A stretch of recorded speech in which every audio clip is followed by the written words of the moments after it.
gente tem que trabalhar a vida inteira, ou pelo menos boa parte dela, para se sustentar, para ter uma carreira, para ter uma realização. Só que hoje em dia as pessoas adoecem no mundo corporativo, as pessoas se estressam, ficam doentes mesmo. Juliana, você que é uma profissional da área de saúde mental, que envolve tanta coisa, você usou a sua experiência para ir atrás disso e entender mais isso.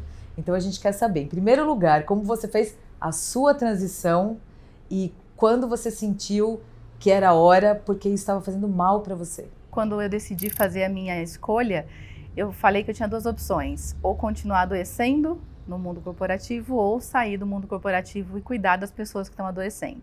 Então eu fiz todo um trabalho de planejamento e transição de carreira para escolher a segunda opção. Há 3 anos atrás eu conheci modelos de negócio diferentes, de emprego mesmo diferentes, e mesmo sem fazer migração, eu comecei a falar, existe um tipo de trabalho que não é um contrato CLT. Tem um mundo, né, lá isso, fora. Exatamente. E aí eu comecei a estudar isso, e eu sempre fui muito curiosa de estudar muito, e fui atrás para entender como eram essas opções que existiam. Então, assim, não mudei o meu foco, continuei CLT, mas entendendo que existiam outras opções. Até que chegou um momento que eu percebi que eu estava adoecendo, né? E aí eu falei, e agora? O que eu faço, né?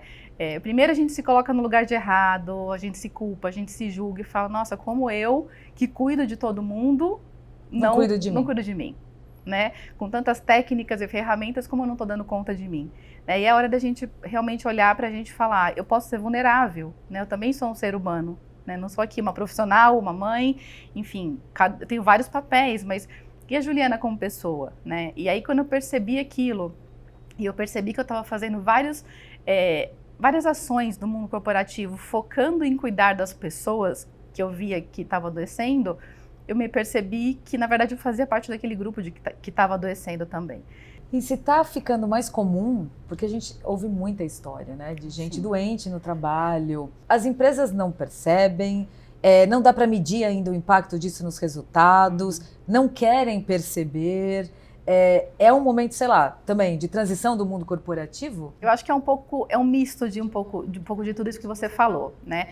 Antes de eu tomar a decisão, eu fui estudar muito, né? Então eu peguei muitos estudos, muitos casos de consultorias grandes, da Organização Mundial da Saúde, e os dados são assustadores, né? Então não é visível, né? A gente fala que é uma epidemia invisível, porque é difícil você mensurar em resultados, principalmente no mundo corporativo, o impacto dessas pessoas doentes, né? O Brasil já é o país mais ansioso, quando a gente pega uns dados da OMS, já é o segundo país com mais casos de pessoas com depressão. Hoje no mundo a gente tem 300 milhões de pessoas sofrendo com depressão, né? Aí já juntando outro tema que é o suicídio, que tem aumentado, a gente tem 800 mil mortes por suicídio no ano. Como se fosse uma morte a cada 40 segundos. Nossa, né? E um dado espantoso é que a cada uma pessoa que consegue se suicidar, foram mais de 20 tentativas de suicídio. Meu Deus. Né?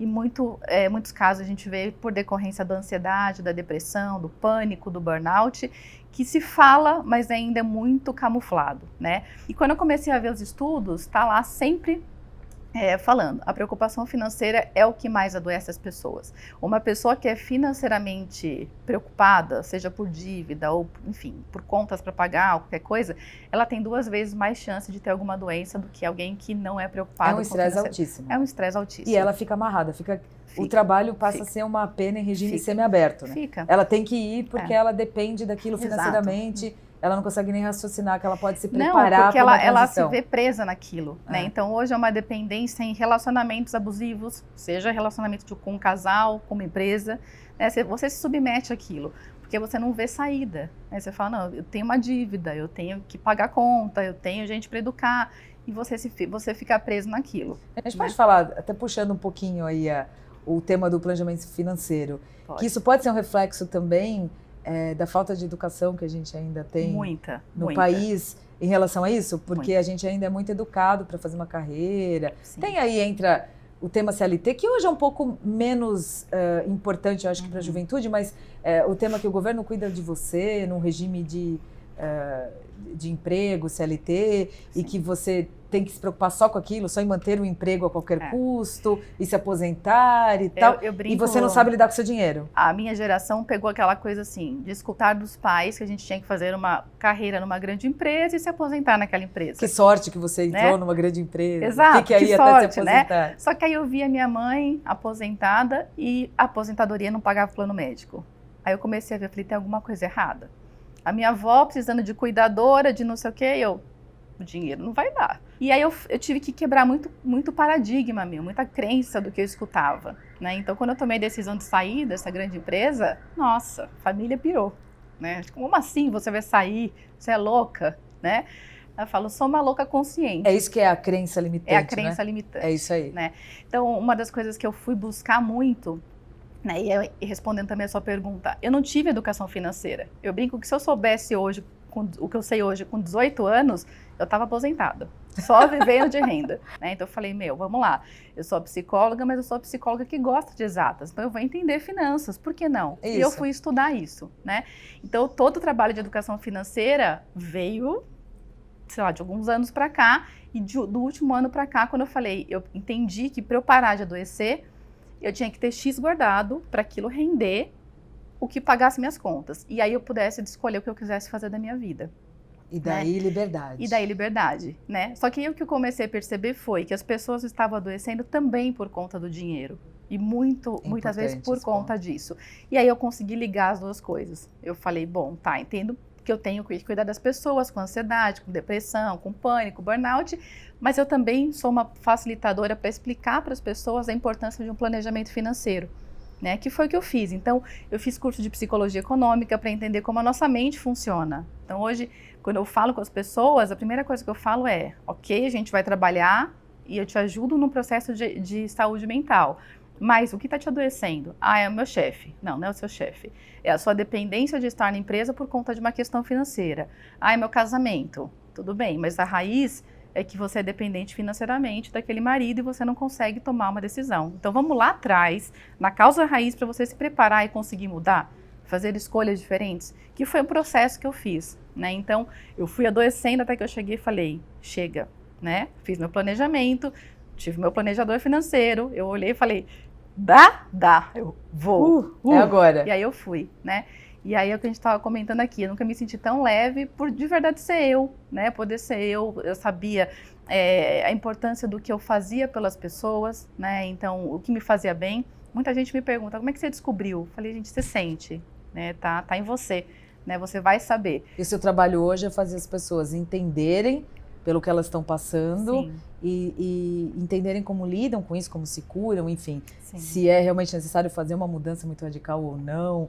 Então, conta um pouco como que você está desenvolvendo isso. Hoje eu trabalho, meu foco é saúde mental, né? Então eu brinco que eu sou uma facilitadora nesse processo de ganho de consciência, buscando a saúde e o bem-estar das pessoas. Então, eu trabalho com diversos tipos de terapias. Terapias mais tradicionais, terapias holísticas, terapias sistêmicas como o ciclo da vida, que você tem a interpretação ali de uma situação para trazer a consciência, e palestras também em mundo corporativo. Então, eu adoro ir para o mundo corporativo para falar, galera, dá para pensar, vamos pensar. Né? E vamos viver, né? Vamos tratar isso aqui, né? Sim. Porque o mundo corporativo vai continuar existindo. Continua existindo. A gente tem que fazer ele ser... E muita gente está ok. Prazeroso, tá lá. né? Tem muitas pessoas que amam essa vida e tá no ambiente corporativo e tá tudo ótimo, né? E tem muita gente também que uma hora ama, uma hora odeia. Também. A gente tem fases na vida, né? Tem momentos que é tudo que a gente precisa e tudo que a gente quer. Sim. E a gente adora. Sim. E depois a gente odeia e aquilo não faz mais bem. Eu acho que o segredo é a gente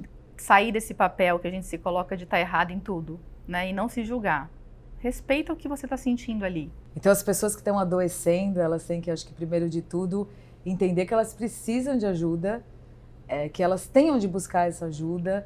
E que não é assim, não é para ela ficar assim porque ela tem que cumprir aquela carreira ou aquilo que ela está vivendo. Ela pode mudar ou ela pode não mudar e só tentar se curar, melhorar, entendendo pelo que ela está passando, né? E eu acho que como você fez esse movimento, primeiro buscando uma solução para a sua vida e depois acabou inspirando muita gente a seguir o seu exemplo ou pedir ajuda para você. Então, qual é o seu conselho para alguém que quer sair looping da vida, né? Dessa mesmice.